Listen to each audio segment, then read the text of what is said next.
Assalamualaikum warahmatullahi wabarakatuh. Hadirin dan pemirsa TV One yang saya hormati,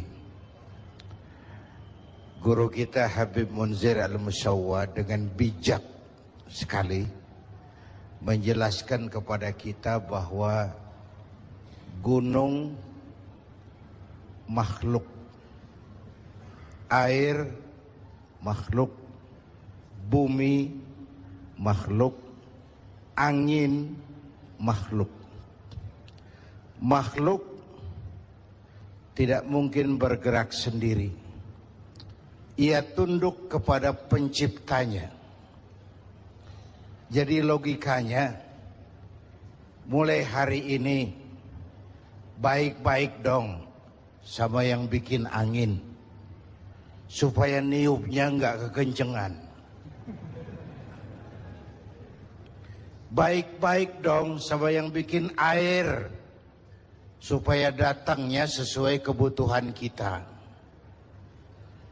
Baik-baik sama yang bikin gunung, supaya meletusnya pelan-pelan.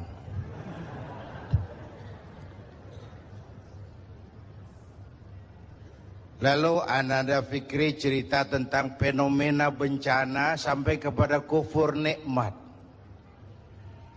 Tuh kalau geraknya, suaranya mirip saya jangan heran. Karena memang kami bertetangga.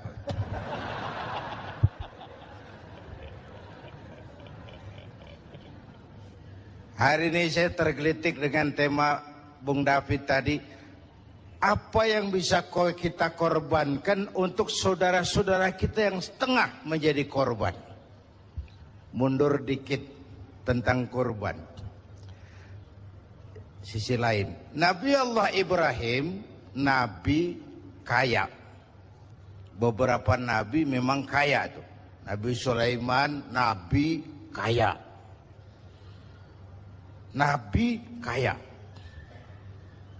Pernah beliau nyembelih hewan, onta 300 ekor, kambing 1000. Dagingnya habis dibagiin fakir miskin. Onta 300, kambing 1000. Belum pernah kita dengar konglomerat kita korban sapi 300, belum. Atau juga kurus.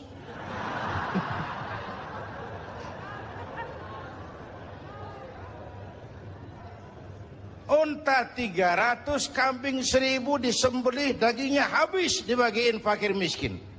Malaikat memuji, manusia kagum. Bukan main Ibrahim ini, kaya berani. Kalau miskin berani umum, kepepet. Kaya berani, sekali nyembelih hewan, onta 300, kambing 1000. Dikagumi malaikat, dipuji manusia, timbul sifat manusiawi beliau. Kalau onta 300, kambing 1000 mah kecil. Jangan onta, jangan kambing. Andai kata saya punya anak sekalipun, diperintahkan untuk disembelih, akan saya sembelih untuk mendekatkan diri kepada Allah. Tuh keluar tuh ucapan. Kenapa? Waktu itu beliau belum punya anak, jadi ngomongnya enak. Tuh biasa bahasa kampanye.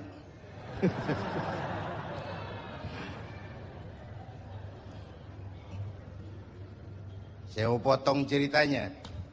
Setelah punya anak bernama Ismail dari Siti Hajar, falamma balagha ma'ahu sa'ya, ketika Ismail sudah pandai usaha, sedang lucu-lucunya, anak sebiji mata wayang sedang lucu-lucunya, dalam tidurnya beliau melihat perintah turun, ya Ibrahim uffi binuzrika, Ibrahim bayar nazarmu.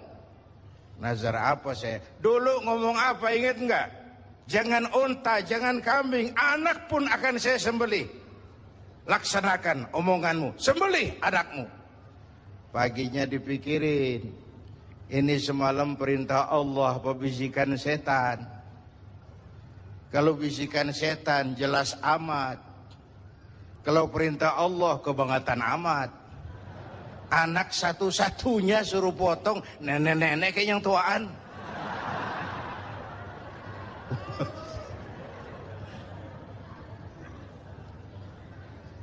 Maaf nek, bercanda.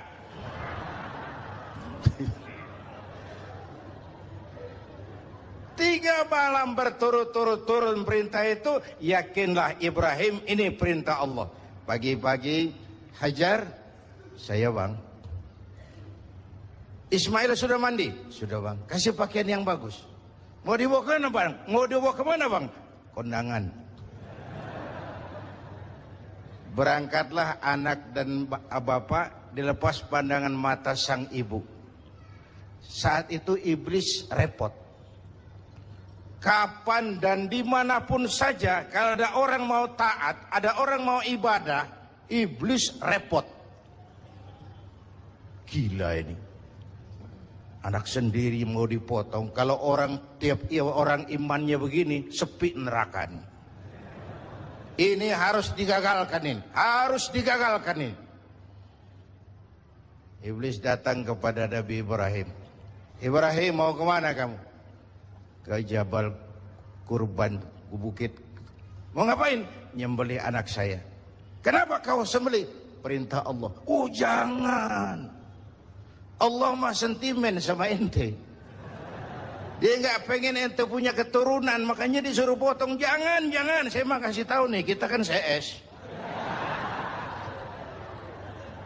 Ini kalau bahasa Qur'annya, wa inni lakum minan nasihin. Saya kasih saran yang bagus. Jangan dilaksanakan. Ini perintah Allah, iblis. Gak ada urusan sama kamu. Minggir. Suami mantap, iblis mikir lagi. Lewat bininya nih kali ini. Bisa digagalin. Biasanya kan perempuan lebih tinggi perasaannya dari pikirannya. Nih bisa nih digoda nih. Datang iblis kepada Siti Hajar. Hajar, kamu tahu mau dibawa ke mana anakmu sama suamimu? Gak tahu, katanya mau kondangan. Kamu dibohongin, mana ada orang kondangan bawa tambang sama pisau. Anakmu mau disembelih. Lah kok tegel-tegel itu? Kok sampai hati nyembelih anaknya sendiri? Katanya perintah Tuhannya Allah. Perintah Allah, perintah Allah. Iblis, kalau memang ini perintah Allah, jangankan cuma anakku Ismail, aku ibunya mau ikut disembelih. Gak ada urusan sama kamu. Minggir. Kita iblis ini lebih gila dari lakinya nih. Malah mau ikut minta dipotong sekalian. Dikira perempuan imannya lemah, malah mantap. Suami mantap, istri mantap, tinggal satu harapannya. Lewat Ismail kecil nih. Namanya juga ABG nih. Anak baru gede nih. Gampang nih urusan nih. Datang iblis kepada Ismail. Ismail. Ya om. Namanya ABG. Ya? Om iblis. Kamu tahu mau dibawa kemana sama bapakmu? Gak tahu. Kamu mau disembelih? Disembelih. Kok sampai hati bapak nyembelih saya? Katanya perintah Allah, Tuhanmu itu. Perintah Allah. Kalau perintah Allah itu, iblis, zahir batin saya siap, zahir batin saya ikhlas. Gak ada urusan sama kamu, iblis. Minggir. Iblis mau ngomong lagi, Ismail kecil ngambil kerikil. Idhab ya la'in. Pergi laknat, terkutuk kamu. Itu yang disimbolkan ngelontar tuh, hiajiah. Itu simbol permusuhan abadi manusia sama iblis. Di Mina iblis kita sambitin, sampai pancoran tetap kita musuhin. Ini kan jamaah haji kita disuruh doang gembes banget ngelontarnya. Bismillahirrahmanirrahim, Allahu Akbar, joger. Gak ada kerikil, sendal, duar. Ngelontar setan. Selesai haji, selesai. Pulang ke tanah air, pulang. Sampai di Jakarta, ditemenin lagi setan. Tuh setan nyengir doang, lu kemarin nyambitin gue bohong-bohongan lo. Sekarang berteman lagi. Simbol permusuhan abadi manusia dengan iblis. Perintah dilaksanakan, Ismail diganti seekor kambing kibas, dan baru karunia lagi seorang putra yang bernama Ishak. Artinya apa? Nggak pernah rugi orang yang mau berkorban. Bapak Ibu dan pemirsa TV One yang saya hormati.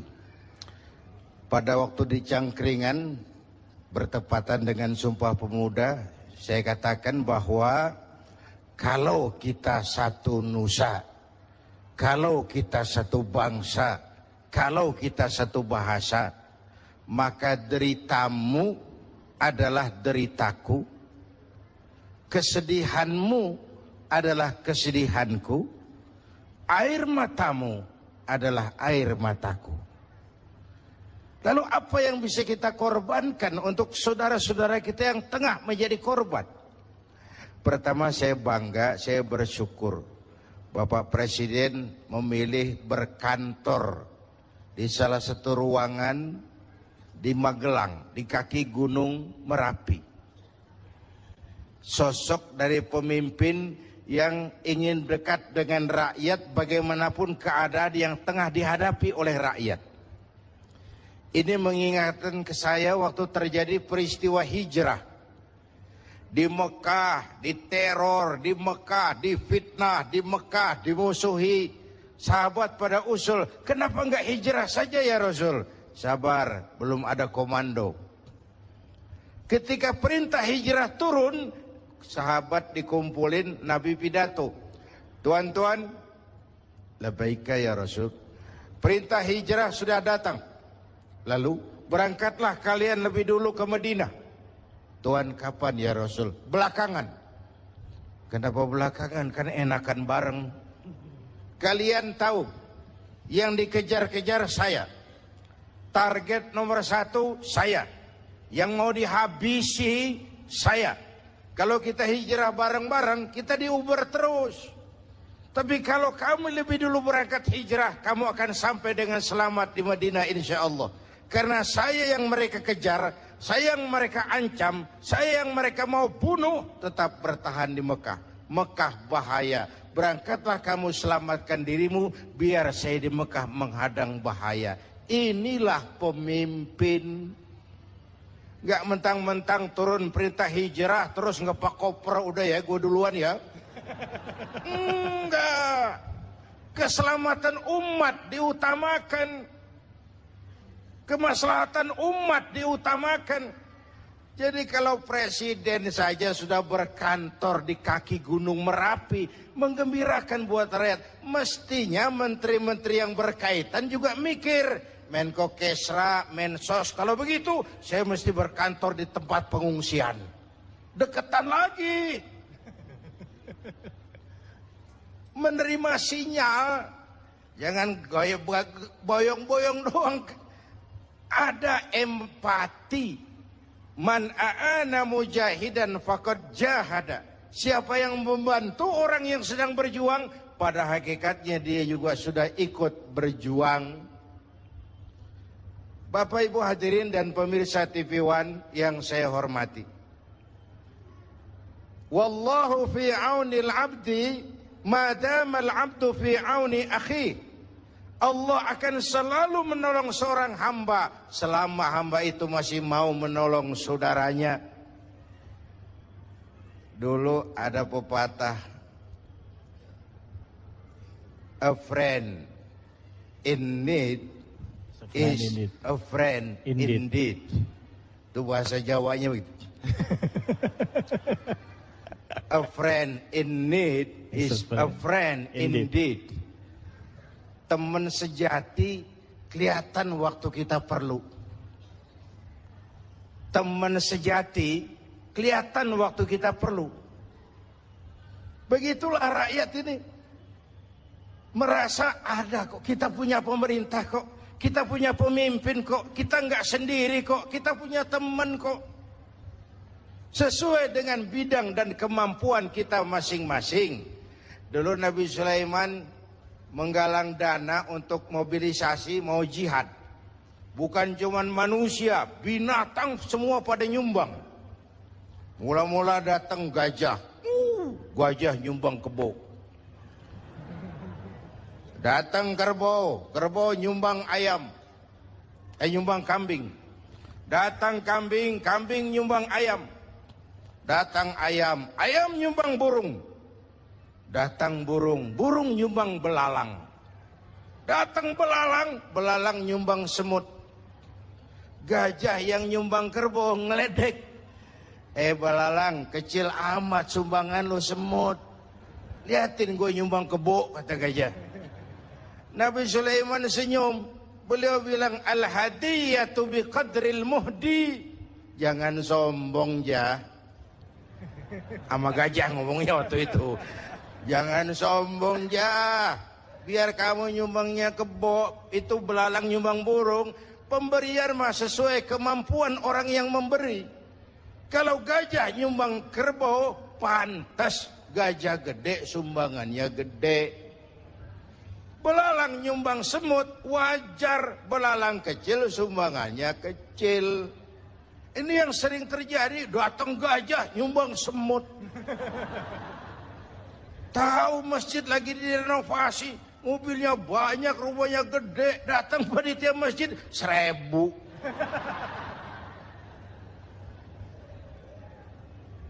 Sesuai dengan bidang dan kemampuan kita masing-masing, ada rasa kepedulian. Kita kan bangsa yang, Indonesia kita ini bangsa yang murah senyum. Kita bangsa yang santun. Kita bangsa yang punya semangat gotong royong. Kok belakangan kita seperti tercabut dari akar budaya kita sebagai bangsa. Tiba-tiba kita siap jadi serigala buat saudara kita yang lain. Tiba-tiba sikap gotong royong berubah menjadi individualis, menjadi hedonis, menjadi egois. Kemana itu kita yang santun? Kemana itu kita yang murah senyum? Kemana kita yang sifatnya gotong royong itu? Tercerabut dari akar budaya kita sebagai bangsa. Ini menyedihkan dan ini memalukan. Saatnya, kan kata guru saya dulu, bencana itu 3 macam. Kalau dia menimpa orang baik-baik, itu ujian. Kalau dia menimpa orang setengah baik, itu teguran. Kalau dia menimpa orang jahat, itu persekot. Musibah menimpa orang baik-baik, ujian. Kenapa diuji? Mau naik kelas. Innallaha idza ahabba 'abdan ibtalahu. Kalau Allah mencintai seorang hamba, diujinya itu hamba. Itu ujian. Kalau orang setengah baik, paro-paro, yang bangsa bikin malaikat bingung. Sedekah mau, nyolongnya lebih gede. Baca Quran suka, fitnah orang hobi. Itu yang begitu kena teguran. Kita ini kadang-kadang pede, terlalu lewat pedenya. Sujud nggak pernah, sama ulama jauh, sama habaib jauh, ke taklim nggak pernah datang, tiap hari bergelimang dosa. Begitu kena musibah, nyohor. Gue lagi diuji nih. Siapa yang uji? Lo. Lah kagak sekolah, ulangan. Mau naik kelas berapa nantinya? Yang diuji itu yang beriman. Ayolah kita introspeksi. Kalau diuji bukan saja harus sabar, tapi harus lulus. Kalau ditegur, introspeksi, perbaiki yang kurang, kurangi yang berlebihan. Nah, kalau dipersekotin udah bukan istighfar lagi, taubat mestinya udah itu. Istighfar kan dosa yang kecil-kecilan, jolong sendal itu. Tapi kalau yang kelas-kelas kakap tuh taubat, bukan sekedar astagfirullah, taubat. Apalagi kita ini bangsa yang merdekanya, saya coba lihat, dengan keringat, air mata, darah, dan nyawa. Kita merdeka itu bukan pemberian Jepang, bukan hadiah Belanda, keringat, air mata, darah, dan nyawa. Bangsa yang ditempa seperti itu mestinya tegar. tahan banting, tidak cengeng. Jatuh, bangkit, jatuh, bangun, jatuh, bangkit. Nggak dapat kesulitan lalu kayak ayam sampar. Ada saat bangkit. Orang mah, kalau orang Betawi kata nih, orang mah bang kalau udah biasa susah, ketemu susah, nggak kaget udah. Ya, emang udah lalap. Saya santri nih, biasa makan kangkung, datang ke rumah temen dikasih kangkung, makanan gue ini. Dikasih daging ayam lah nambah, emang apa? Orang tuh kalau biasa susah, ketemu susah, mestinya nggak kaget. Saya santri, biasa tidur di masjid, disuruh nginep di hotel, lah pulas. Pulas. Tapi yang biasa tidur di hotel, suruh nginep di masjid, encok. Kita ini bangsa yang ditempa oleh jatuh bangun. Istilah Bung Karno mengalami up and down. Up and down. Timbul, tenggelam, jatuh, bangun, rebah, tengkurap, jatuh, bangun, timbul, tenggelam. Bangsa yang ditempa seperti itu mestinya jadi bangsa yang tahan bantingan. Apalagi guru kita Habib Munzir tadi bilang 1001 hikmah selalu ada di balik musibah. Jangan pernah suudzon, buruk sangka kepada Allah. Harus dengan husnuzon, baik sangka kepada Allah bahwa maslahatnya adalah untuk kepentingan juga, asal kita pandai-pandai melakukan introspeksi. Hadirin hadirat dan pemirsa TV One yang saya cintai, mendekati akhir dari siaran kita kali ini, sebelum dibacakan doa oleh guru kita Habib Munzir Al-Musawwa, saya ingin sampaikan catatan yang bersumber dari At-Taubah ayat 60. Bangsa yang paling banyak dapat bencana dan musibah itu Bani Israel. Penyebabnya ada beberapa. Pertama, kanu yakfuruna bi ayatillah. Mengingkari ayat-ayat Allah, kufur kepada ayat-ayat Allah. Itu yang pertama. Yang kedua, wa yaqtulunan nabiyyina bighairi haqq. Mereka membunuh para nabi tanpa alasan yang benar. Bayangin, nabi dibunuh. Ini udah mbahnya preman ini. Secara fisik, di zaman kita sekarang banyak orang yang bunuh nabi. Bukan fisiknya, ajarannya yang dibunuh. Sunnahnya yang ditinggalkan. Kecintaan kepadanya yang dimatiin.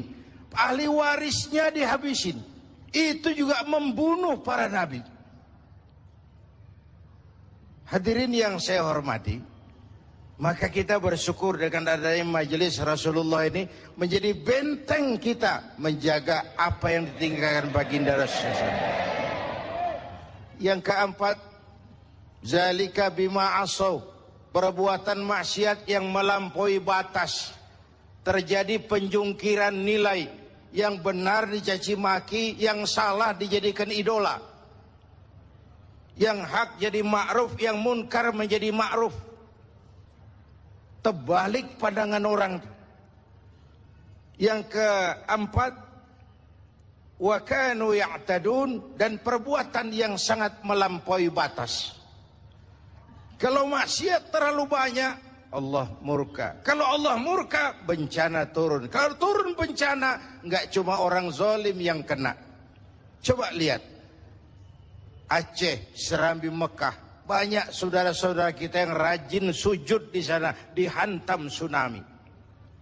Padang, negeri di mana adat basandi, sara basandi kitabullah.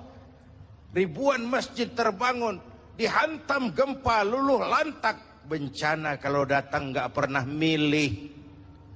Iya, kalau kita makan nangka kena getahnya, itu si resiko. Nggak makan nangka kena getahnya, itu sial dangkalan namanya. Tahu sial dangkalan? Jatuh ke sumur ketiban ember. Nah itu sial dangkalan namanya. Jatuhnya udah sakit, tambah ketiban ember lagi. Bencana kalau datang nggak pernah milih. Enak kalau gempanya ngasih tahu, Kiai mohon minggir ya, mau gempa ini. Sopan bener itu gempa. Bencana kalau datang, wattaqu fitnatan la tusibanna allazina zalamu minkum khassah. Takutlah bencana yang kalau turun tidak hanya menimpa orang yang zalim di antara kamu, yang baik-baik akan terkena juga bagiannya. Oleh karena itu, semoga banyaknya bencana di negeri kita ini memberikan semangat introspeksi buat kita semua. Ayo kita perbaiki yang kurang, ayo kita kurangi yang memang berlebihan. Yang tadinya jauh, ayo kita mendekat kepada Allah. Supaya dengan demikian makhluk-makhluk yang diciptakan Allah semuanya tunduk kepada perintah Allah.